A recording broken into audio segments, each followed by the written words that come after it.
ઘનશ્યામ મહારાજની જય. આપના ઈષ્ટદેવ સ્વામિનારાયણ ભગવાને શિક્ષાપત્રીમાં આજ્ઞા કરી છે કે પોતે જે વિદ્યા ભણ્યા હોય તે બીજાને ભણાવવી. એ વાત પ્રભુ નાના હતા ત્યારે અયોધ્યામાં બતાવી છે. પ્રભુ પોતે થોડા સમયમાં સર્વશાસ્ત્રો ભણી લીધા પછી અયોધ્યામાં સ્કૂલ ચાલુ કરી હતી. આ વાત એમ છે કે એક ભક્ત પ્રભુએ એક પુસ્તક લખ્યું. આમ જુઓ તો પુસ્તક નાનું હતું, પણ અંદર ભાગવત, મહાભારત, ધર્મશાસ્ત્ર અને સ્કંદ પુરાણનો સાર સમાયેલો હતો. એ પુસ્તક જોયા પછી ધર્મપિતાને પણ આશ્ચર્ય થયું. મોટા મોટા વિદ્વાનો ધર્મપિતા પાસે બેસવા આવતા ત્યારે આ પુસ્તક જોતા અને ચર્ચા કરતા. એમાં એક દિવસ વિદ્યાકુંડ પાઠશાળાના પ્રધાન આચાર્ય ધર્મપિતા પાસે આવ્યા. વાતો થઈ, જલપાન થયું. પછી પુસ્તક જોઈને બોલ્યા કે ઘનશ્યામજી પાસે આવી અગાધ શક્તિ છે, એમને અત્યારથી જ એક પાઠશાળા ખોલવી જોઈએ અને એમના જ્ઞાનનો લાભ બાળકોને મળવો જોઈએ. એવી સલાહ આપીને એ સાહેબ ચાલ્યા ગયા. થોડા દિવસો પછી આખા અયોધ્યામાં ખબર પડી કે ધર્મના પુત્ર ઘનશ્યામજી પોતે શાળા ચલાવે છે. તે કેવી ફાફડી ધર્મપિતાના વિશાળ મકાનની ઓસરીમાં બેસે. ચારે બાજુ આંબા, જાંબુ, ફણસ અને આંબલીના વૃક્ષો. વિદ્યાર્થીઓનો ઘસારો વધી પડ્યો. લાગવગ ને ભલામણનો પાર ન રહ્યો. પણ આ તો ઘનશ્યામ મહારાજ, એમની પાસે ન લાગવગ ચાલે કે ન ભલામણ ચાલે.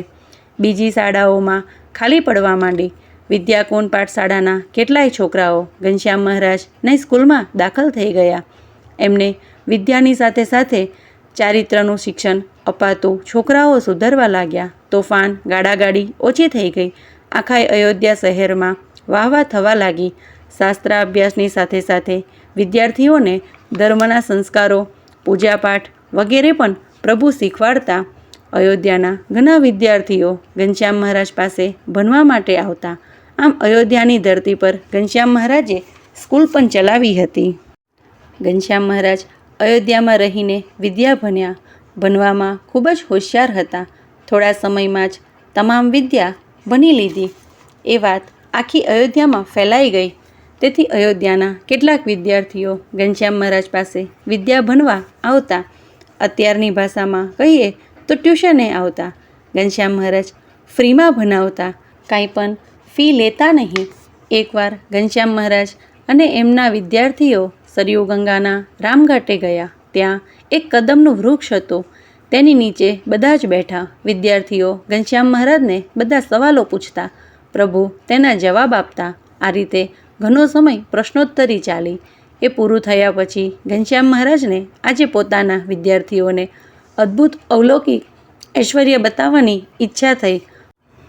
પ્રભુની ઈચ્છાથી ઘનશ્યામ મહારાજે બધાને દિવ્ય રૂપે દર્શન આપ્યા.